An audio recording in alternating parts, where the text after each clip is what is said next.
Donc Anne, vous êtes médecin hospitalier, vous êtes aussi professeur à l'école des hautes études en santé publique où vous avez la responsabilité des formations médicales. À ce titre, vous êtes donc particulièrement bien placé pour nous éclairer sur les évolutions du modèle managérial au sein de l'hôpital et sur les enjeux de la convergence médico-soignante dont on parlait en fin de matinée. Anne, à vous de jouer. Merci infiniment. Je suis très heureuse, très honorée et impressionnée d'être aujourd'hui avec vous. C'est un honneur que vous me faites. Moi, je ne suis pas une spécialiste du management, je ne suis pas une spécialiste du leadership. Je suis praticien effectivement hospitalier. J'ai été chef de service, chef de pôle, président de CME pendant 10 ans. Fort de cette expérience-là, au bout de 10 ans, je me suis dit, bon, qu'est-ce que tu fais de cette personne hybride que tu es devenue, c'est-à-dire totalement soignant, mais ayant aussi compris une partie du système de santé, de l'écosystème, en ayant travaillé main dans la main avec des chefs avec des cadres de service, avec des cadres de pôle et avec des directeurs. Et au bout de 10 ans, quand vous êtes président de CME, vous retournez comme praticien hospitalier dans votre service. Et puis on vous dit merci, tout ce que vous avez acquis éventuellement sur le terrain, c'est sympa, mais ça ne se valorise pas. Donc je suis allée franchir la porte de l'école des hautes études en santé publique en leur disant c'est l'école des directeurs. Il y a peut-être des choses à faire ensemble.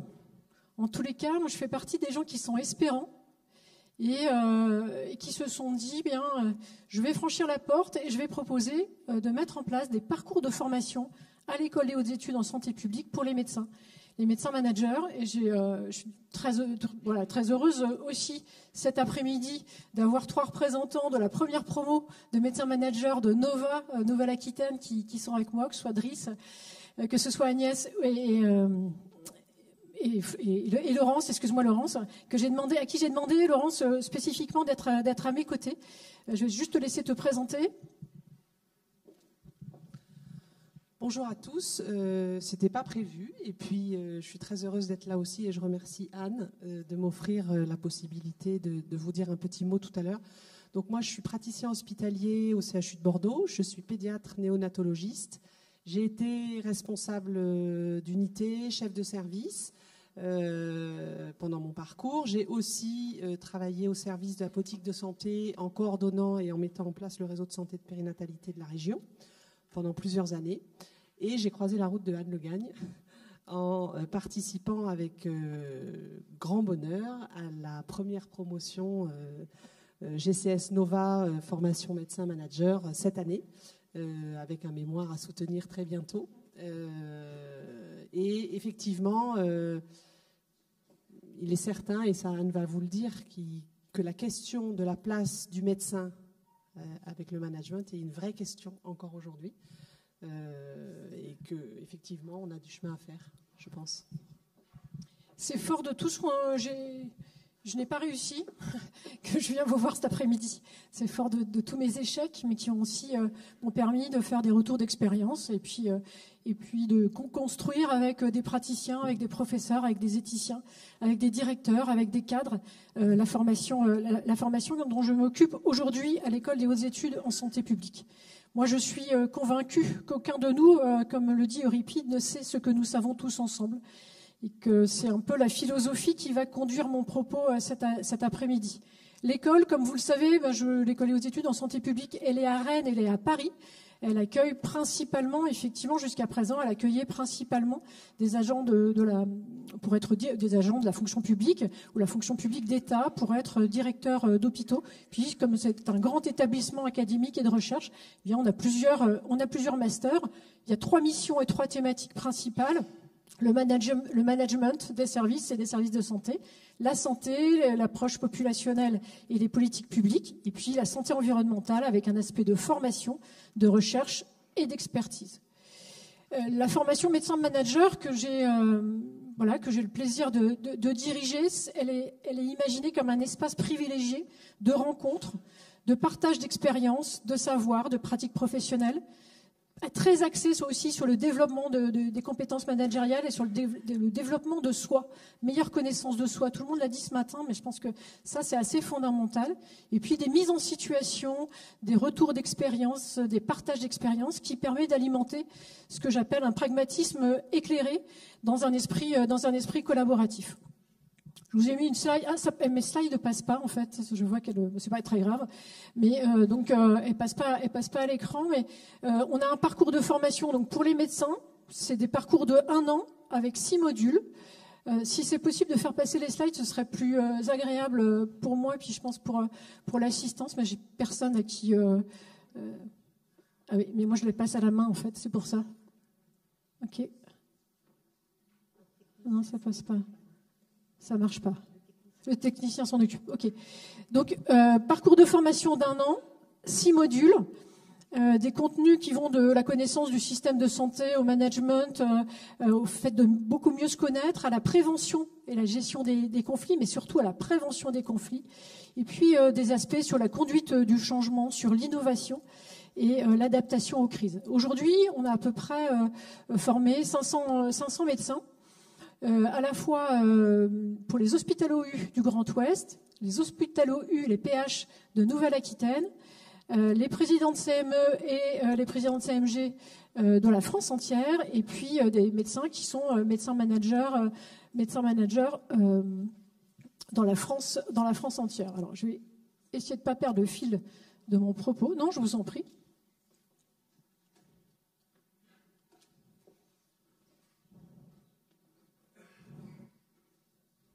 Ok, on va. Voilà, ça va me permettre de défiler. Non, je vous en prie. Se former au management, c'est une étape cruciale pour tout le monde, mais pour les médecins, ça, je dirais que c'est fondamental parce que très souvent, on croit savoir et on ne sait rien du tout. Et à l'avenir, mon propos, c'est de se dire, bon, une fois qu'on aura un peu acculturé les médecins aux pratiques managériales, eh bien, ce sera de se former ensemble avec les cadres, avec les directeurs. Je sais que c'est fait dans d'autres espaces, mais nous, on l'a pas encore fait au niveau de l'école des hautes études, et je crois fondamentalement à cela. L'évolution et des innovations managériales au sein de l'hôpital, on m'avait dit du superviseur au leader. Alors moi, ça me parlait absolument pas du tout. J'ai un peu paniqué, puis après, je me suis dit, bon, allez, prends ce que tu sais, et puis tire sur ton fil d'Ariane. Je me suis dit qu'il fallait qu'on reparte de notre histoire, parce que ça fait le creuset de ce que l'on est aujourd'hui, de pourquoi faut-il innover aujourd'hui dans notre hôpital, pour qui faut-il innover, et comment innover. Alors notre histoire commune, elle est là. Bien sûr, je la reprendrai pas du IVe siècle jusqu'à la mission Clarisse, bien évidemment. Mais il y a des moments d'histoire qui sont assez singuliers. 1958, la création des CHU. 91, la planification hospitalière. Et puis, tout le monde connaît 2005 avec la T2A. La création des pôles, 2009, la création d'un directoire, et 2016, effectivement, la réapparition des services qui avaient disparu. Et puis, vient fragmenter dans cette histoire-là, mais vous l'avez très bien dit tout à l'heure, le Covid, qui à la fois est un kairos, c'est-à-dire un effondrement et une très grave crise avec bien sûr une surmortalité et des drames humains, mais ça aurait pu être vu, en tous les cas à mon avis, comme un accélérateur de particules et une opportunité, et ça ne l'a pas été en tous les cas, comme moi j'ai pu l'espérer et le vivre. Les réformes de santé, pour les chefs de service, c'est une histoire agitée. À la fois parce que effectivement la loi HPST va remettre en question cette dénomination de chef de service. Les services vont disparaître et puis ensuite ils vont revenir sur le devant de la scène grâce à Ma Santé 2022 et puis au rapport du professeur Clarisse, en sachant que ce besoin, moi je l'ai connu, ce besoin d'être de binôme chef de service, cadre de service, c'est un besoin fondamental, c'est là où le projet naît et c'est là où effectivement le projet collaboratif y peut naître. L'histoire, c'est l'histoire de la subsidiarité aussi des pôles, c'est-à-dire qu'à un moment donné, on crée au sein de l'hôpital ces fameux pôles qui étaient, à mon sens, en tous les cas, une belle opportunité de créer des binômes chefs de pôle et cadres sup de pôle qui sont primordiaux, en tous les cas, que moi j'ai vécu, parce que j'ai eu la chance de travailler avec une cadre de pôle qui était absolument exceptionnelle, que j'ai vécu comme, non pas un échelon supplémentaire, mais comme un facilitateur au sein de l'établissement. C'est pas ce que tout le monde a vécu, et bon, je reviendrai là-dessus, mais effectivement, ça a bouleversé la géométrie traditionnelle de l'hôpital. Les médecins, ils ont été positionnés sur une ligne verticale avec la direction, alors que, effectivement, les professions soignantes, on les invitait à horizontaliser leur pratique. Ça a été un décloisonnement des services. Les cadres de santé de pôle ont eu du mal. Moi, et comme chef de pôle, j'ai eu du mal à trouver ma place. La cadre sup qui travaillait avec moi a eu aussi du mal à trouver sa place entre le chef de pôle et l'autorité de la direction. Je n'avais aucune formation au management quand j'étais chef de service, quand j'étais chef de pôle. J'ai fait 3 jours de formation au management comme chef de pôle. Je ne m'en souviens pas du tout, sauf que on m'a parlé de la tarification à l'activité. C'est tout. Le contrat de pôle, je ne savais absolument pas ce qu'il fallait que je mette dedans. Je vous parle de ça, on est en 2015 ou 2016. On est au tout début des pôles. Et puis ensuite, j'ai été président de CME. Et puis là, c'est pareil, la tête à l'envers. C'est-à-dire que la loi HPST en 2009, elle nous dit qu'il y a un seul chef à l'hôpital, c'est le directeur. Bon, on essaye de co-construire avec lui. Moi, j'ai vécu pendant 10 ans 4 directeurs dans mon hôpital, donc avec des allées-venues sur la stratégie, sur le cap apporté, donc des vraies difficultés. Or, je crois aussi fondamentalement à ce binôme directeur-président de CME qui ne se choisit pas, mais qui est aussi la clé de voûte de la gouvernance hospitalière et qui peut être la clé de voûte d'un vrai cap ou d'une vraie idée de collaboratif au sein de l'hôpital. Dès 2013, et je lui ai mis 2 grosses bulles, Édouard Couty faisait part de sa circonspection par rapport à la mise en place de la T2A, par rapport à la perte de confiance d'un côté des soignants à l'hôpital, et puis de l'autre côté, le fait que ça segmentait énormément l'activité à l'opposé d'une approche globale et de la prise en compte d'un parcours.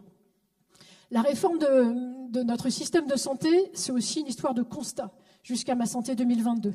On en a parlé ce matin, la perte d'attractivité, la sensation de coupure du top management, des instances de gouvernance qui sont méconnues, peu attractives, des services de soins qui au fur et à mesure se sont sentis écartés, des délégations de gestion qui ne sont pas allées au bout de ce que nous disait la loi pourtant, et des responsables médicaux qui étaient peu ou pas du tout formés ou outillés au management, des procédures, des poids, des procédures que l'on a vécues comme des poids de plus en plus importants, un problème d'absentéisme qui préexistait avant la crise, et puis effectivement des irritants du quotidien qui ont fait qu'entre le top management et les services et les pôles, il y a eu effectivement une dissension.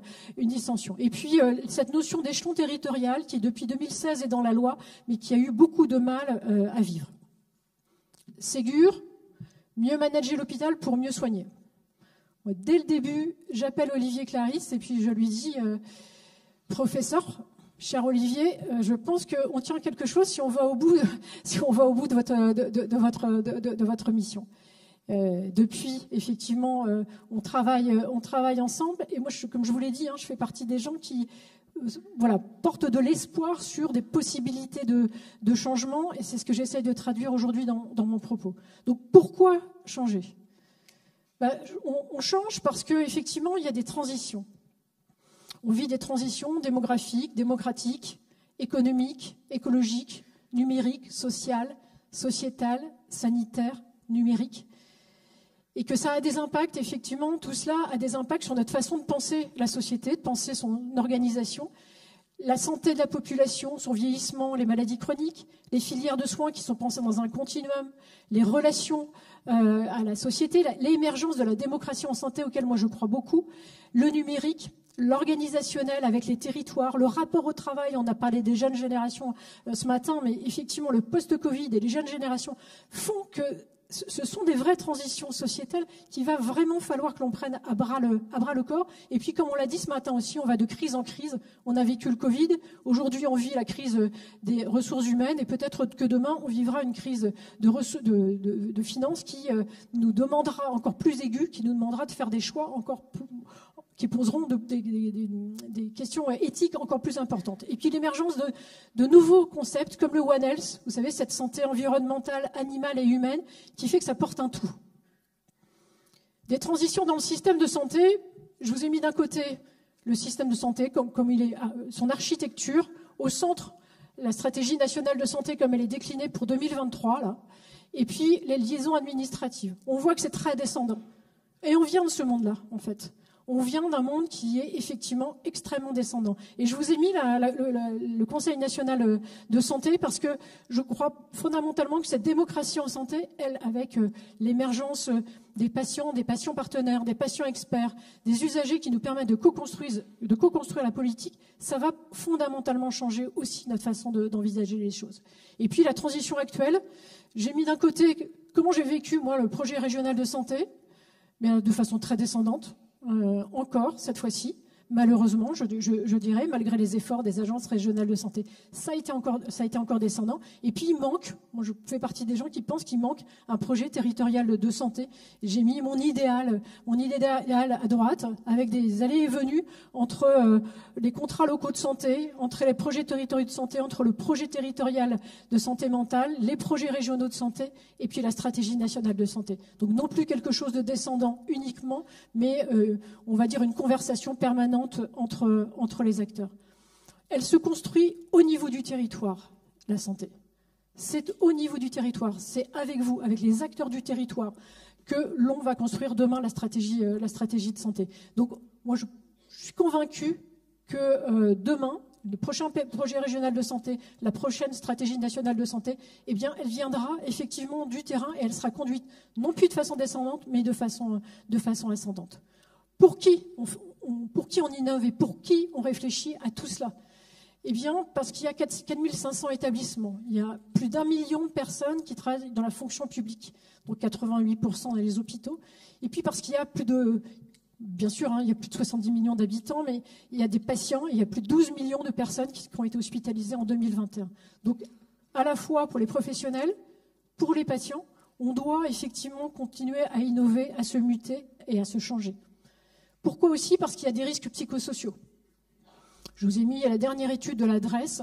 À l'hôpital, actuellement, on a une prévalence accrue de la dépression et de l'anxiété liées aux conditions de travail, de façon assez notable. Pourquoi il faut qu'on continue effectivement à innover, même si cette notion de talent, je sais qu'on pourra en reparler, mais pour attirer les talents, en tous les cas, pour attirer chacun et les retenir. C'est le défi des établissements de santé, c'est notre richesse et ça permet aussi de maintenir au sein de nos hôpitaux un niveau de compétences très important. Et puis parce que l'on sait que la qualité de vie au travail, elle se dégrade, elle est multipliée par 4 lorsqu'il y a moins de soignants et que par ailleurs, pour les études d'infirmiers, vous le savez aussi bien que moi, les infirmiers, sur les 10 dernières années, ont abandonné leurs études 3 fois plus qu'entre 2011 et 2021 et que 33% des infirmiers, ils arrêtent leur carrière. Donc soit on regarde cela en se croisant les bras, soit on se dit qu'il faut effectivement inventer des choses. Le management, c'est la ressource pour la régulation du travail et du bien-être. Le management, ça permet des interfaces entre le travail et l'humain, comment il est pensé, administré et réalisé par les soignants. Et on a des magnifiques exemples comme l'Association française des soins d'oncologie de support, qui a mis en place des managements de bien-être. Et ce n'est pas simplement une utopie, mais je reviendrai là-dessus. Il faudra effectivement s'adapter. Pourquoi innover? Pour s'adapter aux nouvelles générations, pour permettre à cette nouvelle génération d'être épanouie dans leur milieu professionnel, entre un équilibre professionnel et vie privée, une ambiance de travail où on sait que si on n'est pas dans du collaboratif et si on est vraiment toujours dans du descendant, on n'y arrivera absolument pas. Il faut qu'on co-construise effectivement un esprit ensemble et que le principe de métier à vie, il est battu en brèche et que 2/3, la récente étude de 2022 faite par la FHM montrait que 2/3 des médecins étaient prêts à renoncer à leur carrière professionnelle si les conditions n'étaient pas remplies. Ça nécessite effectivement des innovations managériales. J'ai un propos effectivement qui est un peu axé sur les médecins parce que c'est ce que je connais le mieux. Mais les médecins, ils ont aussi leur mot à dire. Ils quittent l'hôpital, ils sont en souffrance. Parfois, ils commettent des actes indicibles comme le suicide, et que les hospitalo-U, les praticiens hospitaliers, mais nos grands universitaires, moi j'en fais pas partie, eh bien eux aussi sont touchés de plein fouet par l'épuisement professionnel. 40% des hospitalo-U nous disent avoir des symptômes de burn-out. 14%, c'est l'année dernière, ont eu des pensées suicidaires et 12% ont du stress au travail. Donc les médecins, ils sont globalement candidats au stress, au burn-out. Ils ont des parcours académiques. Nous avons des parcours académiques qui sont plutôt centrés sur la compétition et l'individualisme que sur le travail d'équipe. Donc ça, c'est quelque chose dont il faut prendre conscience qu'il faut travailler. J'ai entendu énormément de praticiens hospitaliers, encore la semaine dernière, dans une ARS, un professeur me dire « Moi, j'ai jamais eu besoin de parcours managérial, j'avais un leadership inné. » Ben, génial, super. Et ben, tant mieux, effectivement. J'étais ravie pour lui, mais moi, je suis convaincue qu'effectivement, malgré vos talents, malgré votre leadership, malgré le leadership naturel de quelqu'un, il faut se former. Et que cette formation, c'est à la fois des apports théoriques comme on fait dans la formation, mais c'est aussi des outils de coaching individuels et des outils de co-développement. Je ne savais pas ce que c'était que le co-développement il y a encore quelques années. Je trouve que c'est un outil de révélation à soi et de circulation d'intelligence collective qui permet de résoudre des problématiques qui est absolument génial. Je suis formée depuis. Donc on est là pour manager avec et pour les cadres, la direction, les patients, les soignants et tous nos collègues. Depuis 2011, on a eu plus de 10 rapports qui ont été commandés par les pouvoirs publics, qui ont été publiés. Daniel Toupillet, Édouard Couty, Olivier Véran, la mission Le Maine en 2015 et la mission Clarisse. Petit à petit, parce que je veux voir aussi le verre à moitié plein, petit à petit, effectivement, on identifie nos lacunes et on essaye effectivement de s'améliorer à travers la stratégie d'amélioration de la qualité de vie au travail ou, comme je l'ai dit tout à l'heure, mieux manager pour mieux soigner. À mon sens, en fait, le management, on a parlé du leader qui est le cap et le manager qui est un peu le chemin. Pour moi, les deux sont très, très interconnectés et en tous les cas, le management permet une qualité de vie au travail, une amélioration de la qualité des conditions de vie au travail, qui est un objectif à poursuivre en soi. Alors vous allez me dire, comme le penseur de Rodin, ok, c'est très bien, mais comment on fait tout ça? On est habitué quand même dans nos hôpitaux, et grâce à vous, grâce aux soignants qui sont dans la salle, grâce aux cadres qui sont dans la salle, grâce aux médecins qui sont dans la salle, aux directeurs qui sont dans la salle, à effectivement innover. Mais on a une tradition d'innovation qui est très ancrée sur la thérapeutique et sur la technologie. Et le management, en tous les cas, moi, dans les établissements dans lesquels j'ai été, l'innovation en management, c'était vraiment le parent pauvre.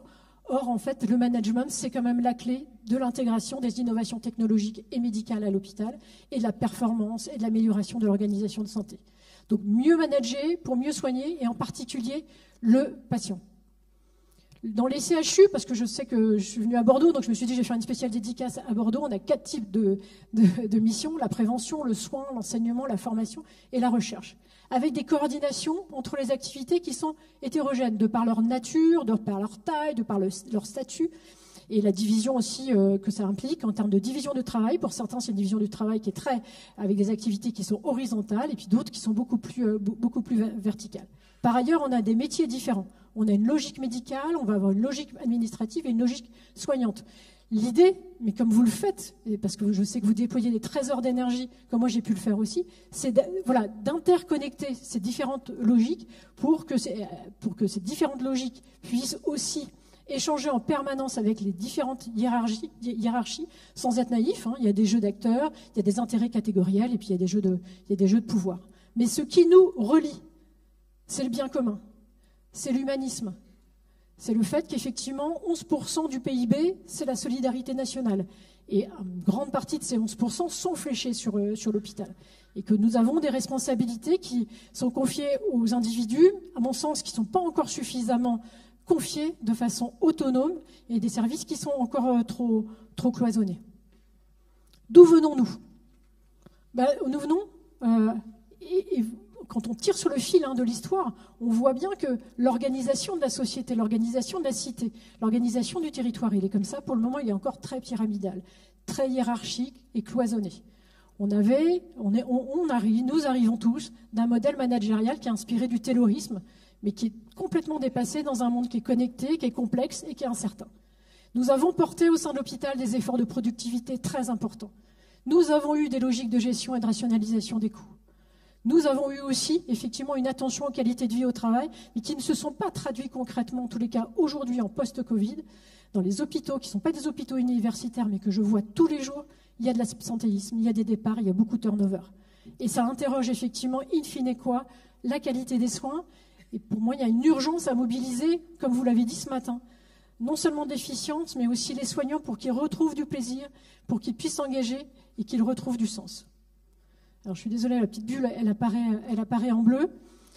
Innover dans le management, c'est effectivement partir des établissements de soins avec des managements traditionnels, comme je l'ai dit, descendants, linéaires, où chaque chose était pensée puis déployée avec une fluidité qui était quand même très relative, séparation taylorienne, et celui qui concevait les règles, qui prescrivait le travail, ce n'était pas celui qui l'exécutait. Le concepteur, il peut perdre de vue certaines réalités liées à l'activité ou considérer la production de certaines des règles, des protocoles ou des outils de gestion comme une fin en soi, ce qui n'est pas le cas du soignant, ce qui n'est pas le cas du cadre, ce qui n'est pas le cas du médecin. Donc c'est réconcilier ces deux logiques est absolument fondamental. Comment on y parvient? Moi je crois profondément aux innovations managériales collaboratives. Je les ai vécues, je continue à les vivre, parce que je continue à pratiquer dans un établissement public, avec des innovations de rupture, avec des innovations managériales intégratives.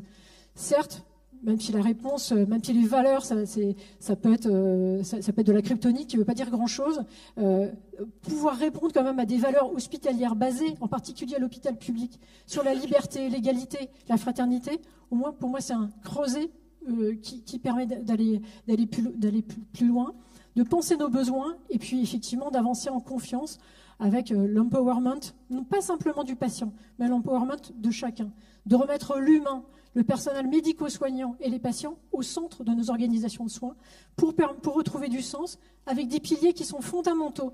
Et là, je parle aux directeurs d'hôpitaux, on a besoin de votre confiance, on a besoin que vous nous permettiez d'être responsables, pour collaborer avec vous de façon agile, créative et retrouver du plaisir. Et ça, on est tous acteurs de ça, mais on a besoin de votre go pour faire ça. Et pas, comme j'ai pu encore l'entendre récemment, d'un PU, pas dans la région, donc je me permets de le citer, qui avait envie de mettre en place du management collaboratif au plus près qui est chef de service au plus près de son terrain, et qui est allé voir sa DG et qui lui a dit non, mais les outils que vous voulez utiliser, ce n'est pas les outils du CHU donc vous oubliez. L'innovation managériale collaborative et participative, elle permet une logique de co-construction. Est-ce qu'il y a des éléments clés? Je ne sais pas. Quelle est la réalité? Et puis est-ce que c'est une douce utopie? Ce dont je suis sûre, c'est que les facteurs clés de ces innovations managériales, c'est vous, moi, nous tous qui le portons. Ce sont des humains. Et qu'effectivement, il faut, dans ce contexte-là, l'acceptation de modèles émergents, comme a pu le concevoir Lalou en 2015. L'hôpital, il peut devenir demain, et j'en suis convaincue, une organisation apprenante avec et pour chacun. Avec des équipes agiles, avec une décentralisation des décisions, ce qu'on a essayé de faire, je pense que c'est ce que la loi avait essayé de faire au moment des pôles, avec une gouvernance administrative, médico-soignante partagée. Moi, je pensais que la mission Clarisse allait aller, vous voyez où je veux aller un peu plus loin quand elle a parlé de médicalisation de la gouvernance. On voit pas grand-chose sortir de cela, mais si on en reste à notre organisation actuelle, il faut absolument qu'elle soit partagée avec des hiérarchies managériales qui soient plus plates et qui stimulent l'engagement en partant du terrain, parce que le service, c'est le sentiment d'appartenance. 88% des personnes, quand on leur demande pourquoi elles viennent travailler le matin à l'hôpital, elles disent, dernier article paru, 88% de la PHP, on vient parce qu'il y a le service, parce qu'il y a nos collègues. Et parce que, effectivement, in fine, c'est nous qui allons réaliser le soin aux patients et on va essayer de réaliser le meilleur soin possible. Donc, la nécessité de se former non plus en silo, mais de se former en commun, pour parler la même langue, pour on va dire fragmenter les barrières de l'altérité et voir la beauté de l'altérité et construire, y compris avec le patient, moi je pense que c'est fondamental. Ça passe par un management hospitalier qui n'est plus considéré uniquement comme une activité de résolution de problèmes, comme certains témoignages ont pu être faits ce matin, mais comme des solutions perçues comme accompagnant les équipes. Mais une greffe, c'est pas simplement une théorie. Il faut que tout le corps accepte, et que pour que tout le corps accepte, eh bien effectivement, il faut une implication des parties prenantes et un diagnostic partagé avec des recherches de solutions, des solutions en commun. L'innovation, est-ce que ça passe par le leadership? Ben, pourquoi pas, si on passe du pouvoir sur au pouvoir avec un leadership hospitalier axé sur le pouvoir avec. Le manager devient dans ces cas-là donc une personne clé qui permet à chacun de prendre sa place au sein du groupe. Il n'a pas un pouvoir, moi je l'ai vécu dans certains services, un pouvoir autocratique. Là, on passe du pouvoir autocratique au pouvoir collaboratif ou démocratique. On passe de la persuasion et de la position officielle à la fonction et pas simplement au trait de personnalité. Mintzberg, effectivement, parle de management des organisations qui serait bien différent si on avait suivi Madame Follett en 1927. Le grand leader est celui qui relie toutes les forces externes complexes et toutes les forces internes pour qu'elles s'allient dans le même sens. Et Madame Hallyday, en 2008, c'est pas Laetitia, mais le succès d'implémentation des réformes est associé comme acteur clé de la réussite plutôt qu'un simple exécutant. Passer du management on va dire traditionnel au management collaboratif, ça nécessite effectivement de transformer aussi nos systèmes. En acceptant 3 aspects, la circulation d'informations rapide, partagée entre tous, l'enrichissement permanent et l'ouverture des documents à chacun, c'est-à-dire que dans une équipe, tout le monde a un espace de travail en commun où il peut venir alimenter les projets, et puis une coopération accrue entre tous les acteurs, et 4 choix qui sont basés sur la confiance, la coopération et la convivialité. Est-ce que c'est une utopie, ce que je vous raconte? Eh bien, moi, j'ai pris mon bâton de pèlerin pour aller voir plein de gens. Alors, je ne les ai pas tous rencontrés, mais j'ai essayé d'aller à droite, à gauche, rencontrer des gens. Alors, je vous ai mis des exemples qui sont très connus, parfois trop connus. La Mayo Clinique, Valenciennes, le CHU de Tours, Dominique Pont à Pasteur, Bruno de la Porta à Paris, ce qu'ont fait les HL avec plus d'intégration du patient partenaire, mais aussi des établissements de santé qui se sont libérés, et le modèle de Buurtzorg aux Pays-Bas, qui est fondé sur des équipes de 12 personnes, et donc un modèle beaucoup plus, ce qu'on appelle holocratique. Moi, je trouve ça absolument génial, et d'autres s'en sont aussi inspirés. Et puis, il y a des endroits où on vit des vraies innovations, des vraies fresques, comme j'en ai à ma gauche, avec le Lab A de Paris, avec le Lab de l'HAD à la Paix, avec ce qui se passe au CHU de Nîmes, grâce à des gens comme le docteur Sylvain Garnier, au CHU de Montpellier avec la direction innovation, au CHU de Rouen, et puis au CHU de Bordeaux, parce que je sais aussi que vous faites des choses très belles. On en a parlé à midi, en particulier sur Hoplicense, l'hôpital de lieux sensibles, tout ce qui est médecine narrative. Et puis parce que je reviens de Marseille, je ne pouvais pas m'en passer, le DG d'ARS de Marseille, il a mis en place un label qui s'appelle Hachement Bien. J'ai eu le bonheur de participer au jury la semaine dernière, et c'était plutôt que de valoriser. Il m'a dit, moi j'en avais marre d'aller sur le terrain et d'aller voir ce qui n'allait pas. Et il se rendait compte qu'il y avait des trésors qui étaient faits. Il dit, comment on les valorise? Donc il a décrété qu'il allait faire tous les ans en fait un label, Hachement Bien. Il remet des prix, je pense que c'est assez inspirant. En tous les cas, le plus grand danger dans les époques troubles que nous connaissons, c'est pas le trouble, c'est continuer à agir selon la logique d'avant. Donc s'inspirer de Buurtzorg, ayant comme ambition effectivement de faire équipe avec les patients, d'avoir une relation personnelle et une prise en charge qui est très holistique, avec un projet centré sur le patient. Quand je parlais tout à l'heure qu'on revenait d'une histoire qui était très descendante, j'ai dit qu'il fallait qu'on ait un modèle ascendant, mais ce modèle ascendant, il ne peut pas se construire sans le patient. Et cultiver cette expérience patient, mettre le patient partenaire à nos côtés, moi je pense que c'est aussi un vrai accélérateur.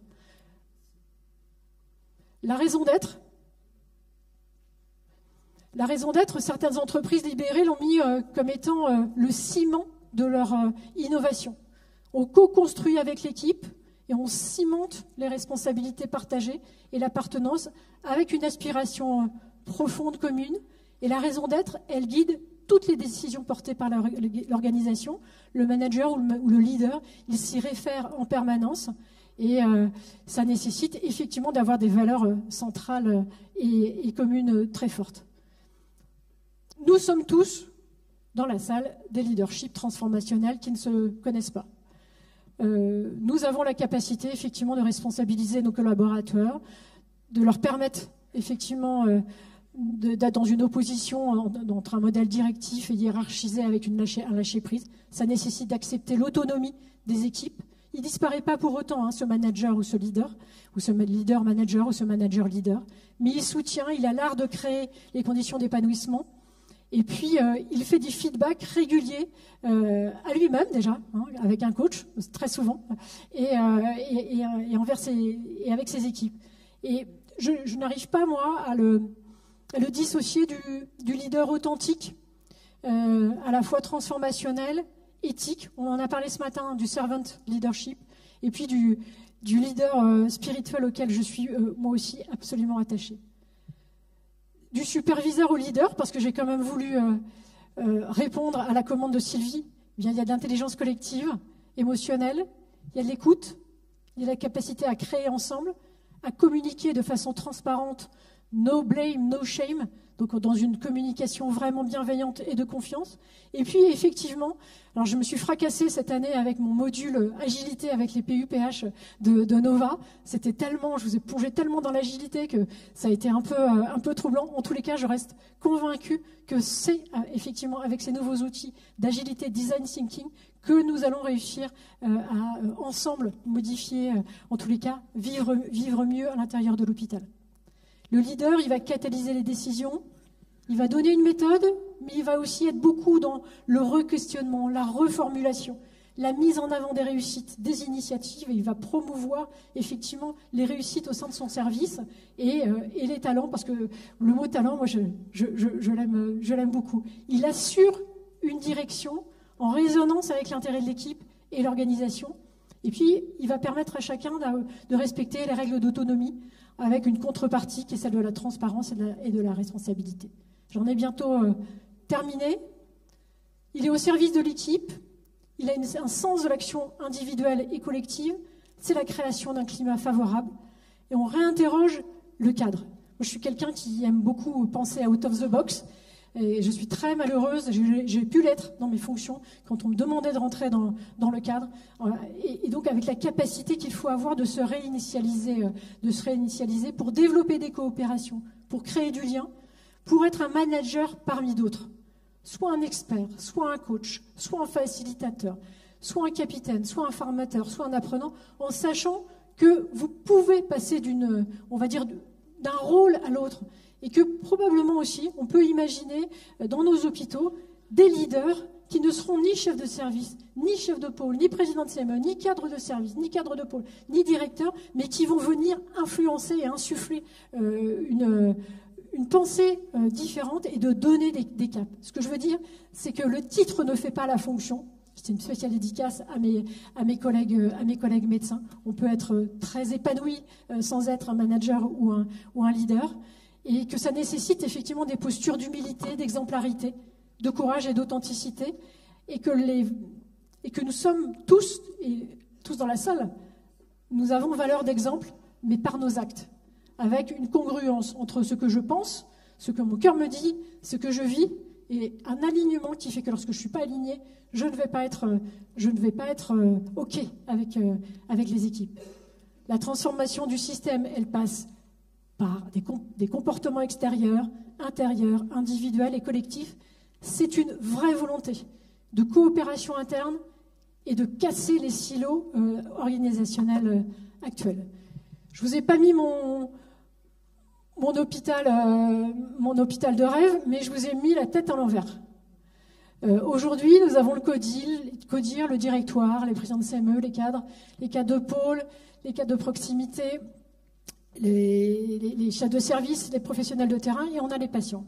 Eh bien, moi, j'aimerais bien que de temps en temps, on pense la tête à l'envers, avec une interaction, et donc passer de ce côté-là, avec le patient, qui insuffle la politique de santé et l'organisation de la santé au sein d'hôpital. Il y a des très très beaux exemples, pas simplement au Canada, il y en a à Lyon, il y en a un petit peu partout là, qui commencent à porter leurs fruits.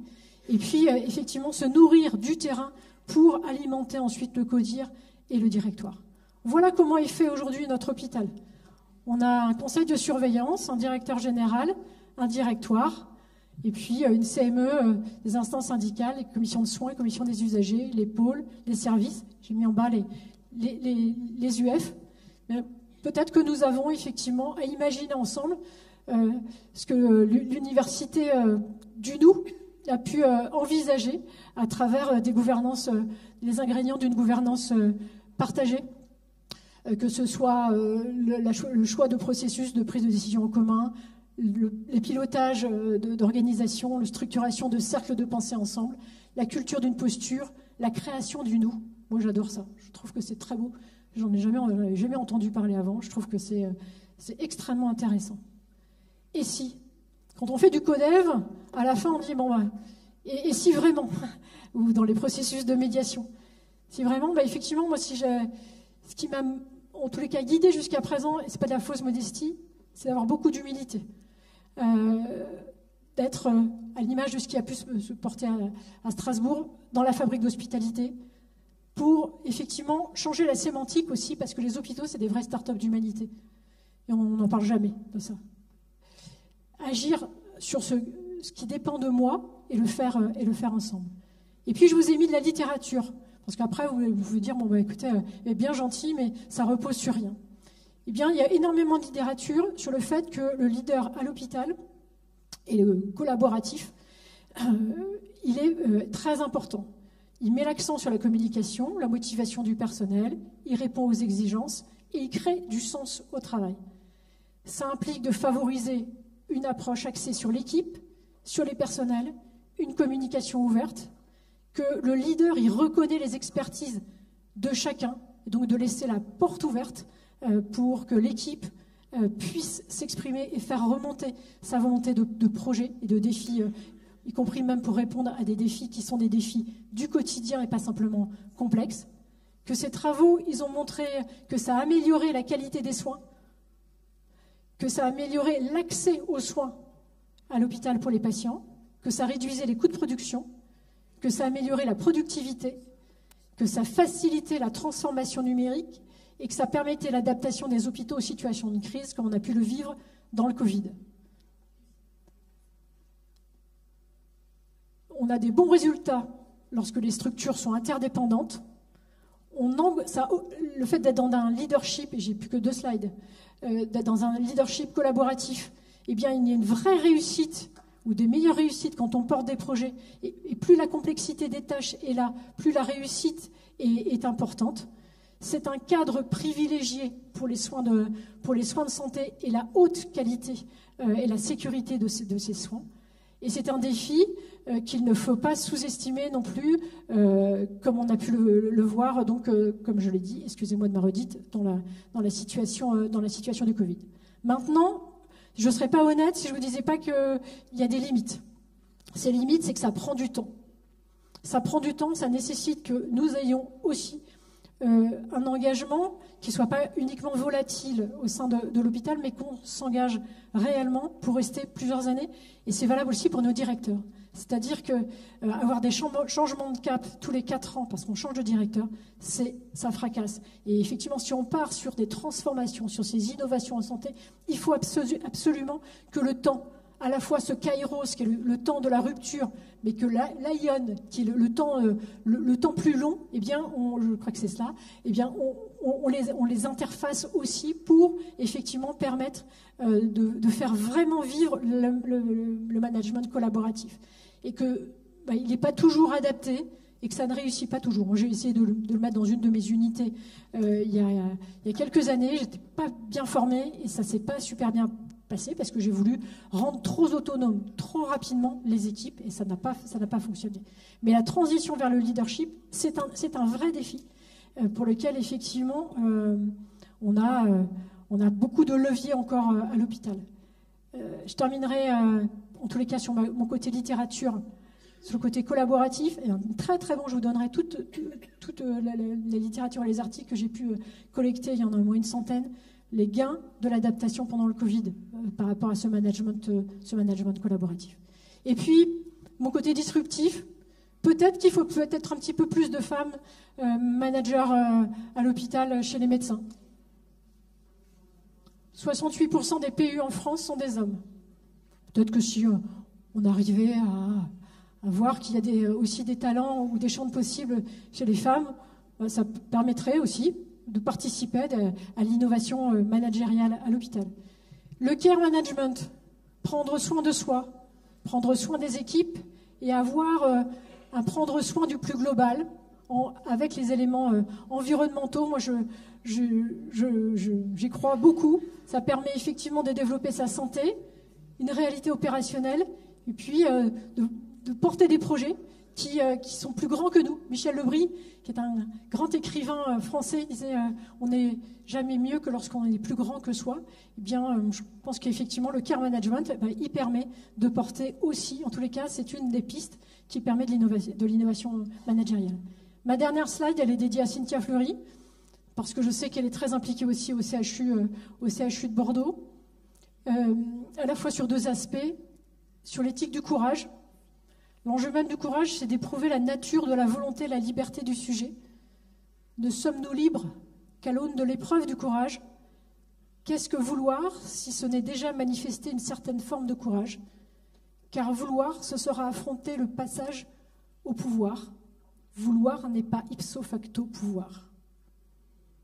Parce que nous devons être fiers d'être dans nos hôpitaux, parce que ce sont des fabriques d'humanité, parce que le soin est humanisme, parce que c'est le chemin éternel de l'humanisme et comment l'homme a cherché à se construire, à grandir, entrelacé avec ses comparses pour grandir le tout, et non seulement lui-même, j'ai envie de dire comme un leader qui se pense, ou pour donner droit de cité à l'éthique, et ni plus ni moins aux hommes.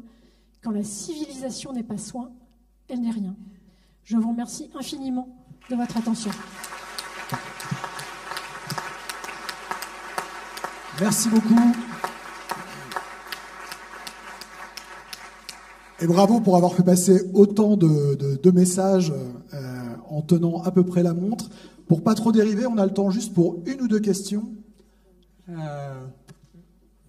Oui, là-bas. Merci. Bonjour, Angélique Bonneau, professeure honoraire de psychologie. Hop, je suis là. Excusez-moi, j'ai pas de souci. Un grand merci pour votre communication extrêmement dynamique, motivante et optimiste. Et puis pour ce parcours management pour les médecins que vous avez mis en place. Moi, j'ai enseigné 16 années en faculté de médecine à Nantes. Et puis, il y a 4 ans, j'ai fait le saut quantique. Je suis passée du côté du paramédical pour créer Skillcare, qui est une boîte qui accompagne les managers santé. Et j'ai intégré l'année dernière le HESP, la filière élève directeur de soins. Donc Valérie Boujard qui a pris en charge cette filière-là. Et là, la question qui me vient tout de suite et que j'ai envie de vous poser, c'est pensez-vous possible qu'un module transverse, médecin, élève directeur de soins, et puis plus tard, élève RH, enfin bon, toutes ces autres filières auxquelles il faudra aller frapper à la porte, pensez-vous cela possible, envisageable pour développer tout ce qu'on développe, vous et moi, sur du management agile, sur des approches très innovantes aussi, parce que je pense que ça vient de nous. C'est à nous aussi de faire des propositions très audacieuses sur les approches et sur les pratiques. J'ai commencé mon propos comme ça. Alors, c'est la première slide. La deuxième, c'est qu'effectivement, moi, j'ai poussé la porte de l'école en me disant c'est l'école du directeur et on va être disruptif. On va permettre à des médecins déjà de franchir la porte, d'être dans l'interconnaissance et de se former à l'école, avec avec des outils qui sont pas les mêmes. Mais ce que je construis aujourd'hui avec Yann Dubois, en particulier, qui est le directeur de la filière DH, c'est effectivement des modules en commun pour pouvoir, alors peut-être pas sur tout un parcours de formation, parce que les DH peut-être des connaissances plus importantes sur le management, mais en tous les cas, des modules interfaçables entre les parcours de management aux médecins et les parcours le parcours pour les élèves directeurs. Ça, c'est la première, pour répondre à votre question, c'est la première partie de la fusée, c'était management, école de management pour les médecins, PU, PH, qui sont là à mes côtés. Je suis très, très, très heureuse parce qu'on a vécu une année absolument géniale ensemble. La deuxième étape, c'est effectivement médecins et des directeurs, parce que c'est comme ça, parce que c'est pas une volonté, c'est que ça. Je m'entends très bien avec Yann Dubois. On est parti faire une mission à l'étranger ensemble, et donc ça c'est la deuxième partie. Et la troisième partie, c'est effectivement médecin, DH, directeur de soins. Et puis je crois fondamentalement qu'il faut aussi qu'on fasse parce que là c'est des parcours de formation d'1 an avec 6 modules de 2 à 3 jours. Il faut qu'on ait des modules beaucoup plus petits, mais ça se fait ici et ça se fait très bien. Donc chacun doit rester aussi ce qu'il sait bien faire. C'est de développer beaucoup plus des formations en commun, chef de service, cadre de service, chef de pôle, cadre de pôle, PCME, directeur. Moi j'aurais rêvé de ça quand j'étais PCME ou quand j'étais chef de pôle ou chef de service. Donc je vais prendre votre 06, en tout cas bien boutonneur, et puis on va voir ce qu'on peut faire ensemble. Voilà.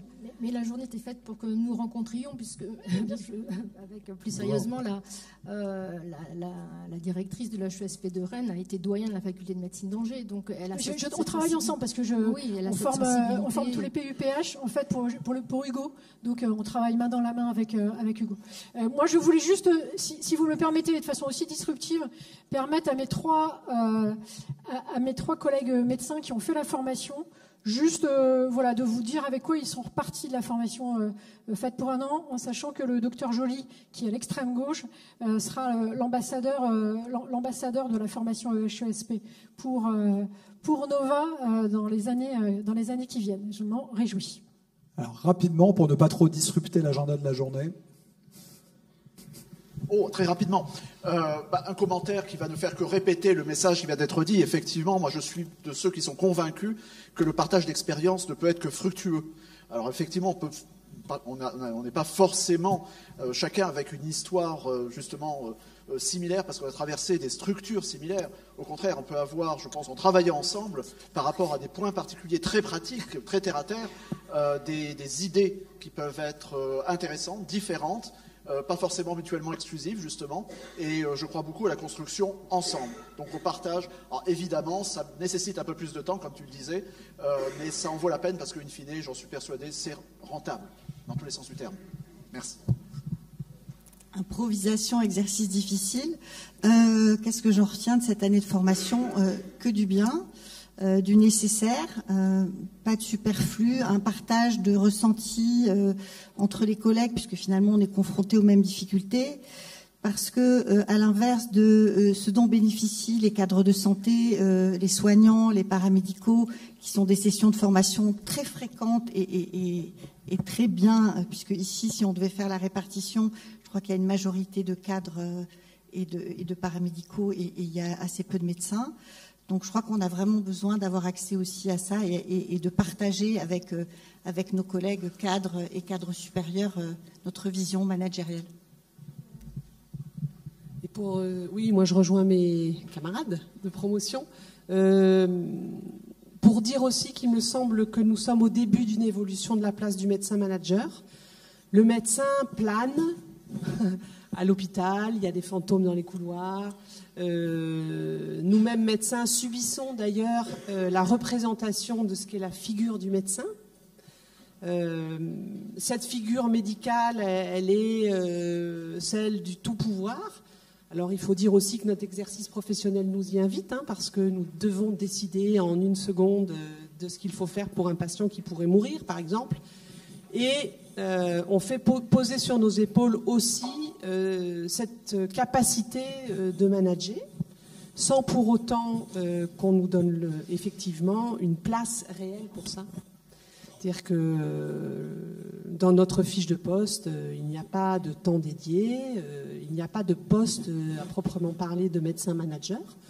Et donc il me semble que c'est ça aussi que nous devons construire et amener dans le futur pour les médecins d'ailleurs qui le souhaitent, parce qu'il est évident qu'être médecin ne signifie pas que l'on aurait une attirance ou une capacité ou l'envie même d'exercer cette fonction là. Mais je pense que c'est intéressant dans l'histoire qui nous a amené, nous les médecins, à devenir des managers, de se rappeler que effectivement on nous donne, on nous laisse penser qu'on peut occuper cette place qui, en réalité, est plutôt virtuelle que réelle, je dirais. Super, merci beaucoup. Vous pouvez les applaudir.